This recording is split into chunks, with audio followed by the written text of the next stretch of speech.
Today is the first day of my renewed production of the album, the first day that I'm also documenting it, and I thought it would be a good time to do a track review to go over the process that, well, not too much of the process, but just to review a little bit kind of how the songs came to be, some of the earlier recordings of them, and what they are in the current state, as well as some of my notes for what I would like to get out of this new recording session that I'm going to be doing, which is the last recording session, and then I will ship it away to be mastered.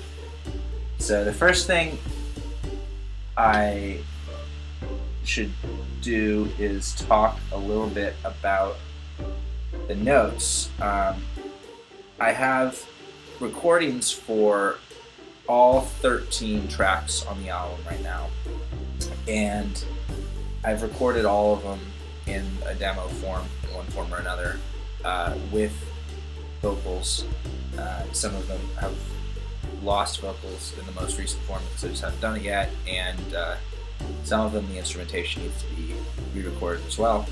But for the most part, I've done demo recordings of all of the recordings on the album so far. It's a big help to do that when you actually demo it. You get a chance to hear how it really sounds, and then you can kind of work on fixing the parts that need fixing, or changing things, or dropping things altogether, or doing stuff like that. So I will talk a little bit about the first track on the album, which is called Opener, and I have the original recording for it. I made some notes here. Is October 11th, 2007, 10/11/2007. And this is one that I wrote I was going to play in a band together, and we never really did get together practicing, or we did practice a few times, and it was pretty cool, actually. It was really fun. But we just it didn't really have kind of the cohesiveness required. But I wrote a few songs, two of them, that for that I really liked, so I kind of developed them further, or I had been starting to write them at least. And Opener was one of those tracks that I actually didn't have fully developed at the time. So this is the original track for Opener, and I'll probably dub in the audio here, but we'll see how it sounds.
So that's the basic structure to Opener.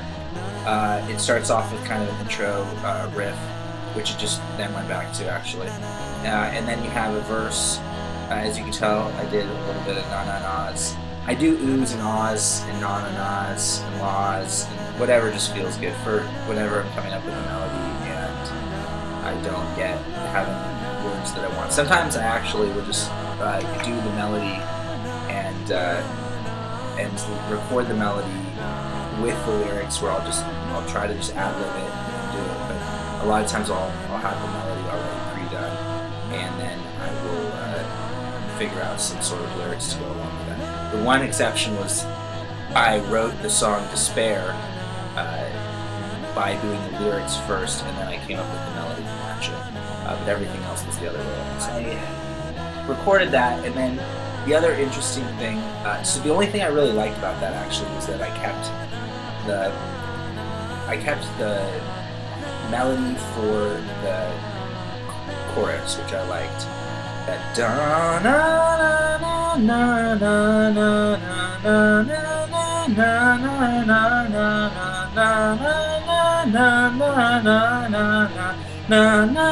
na na na.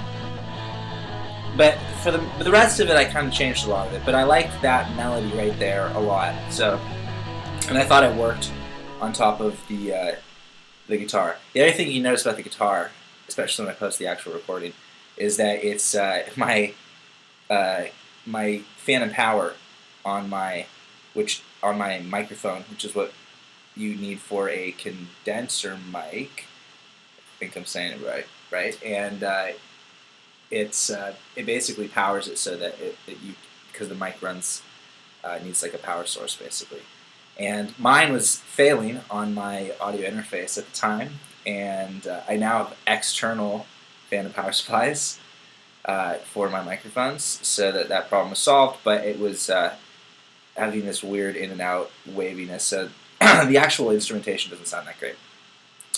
So the next one I'm actually going to play though is the one that I am now working with, and my notes on it right now are that I want a better first chorus.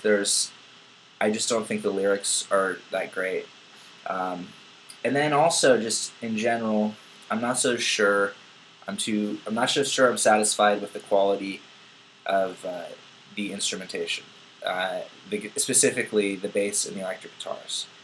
The drums were recorded using my Roland keyboard, which has really good drum sounds, but the other stuff was using my older technology, my older Line 6 Pod Pros, one of which is actually broken, has like a weird popping noise, and it just doesn't end up coming out that great. I actually have the Tone Port, which is the newer one, and it sounds a lot better. So I think for this track, I might end up going back and re-recording it. Depends on.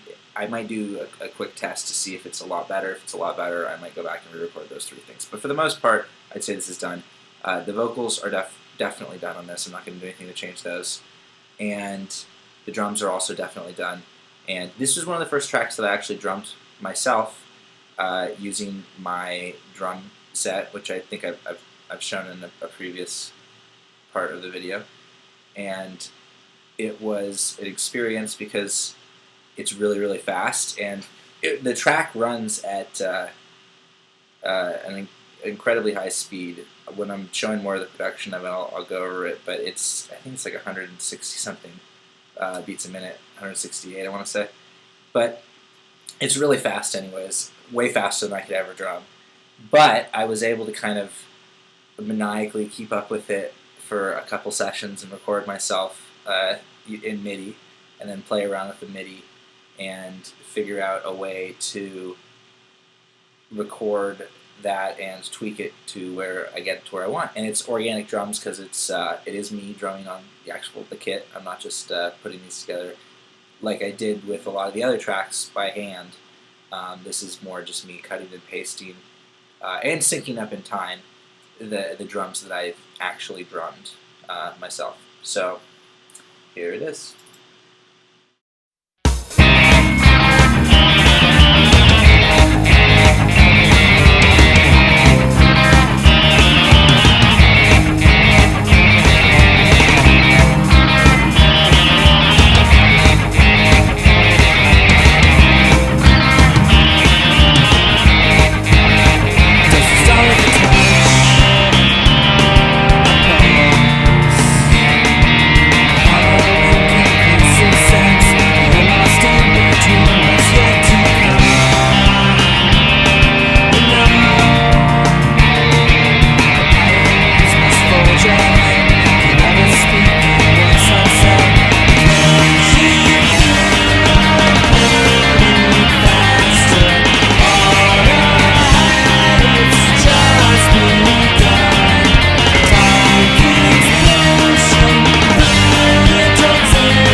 is a close to finished track.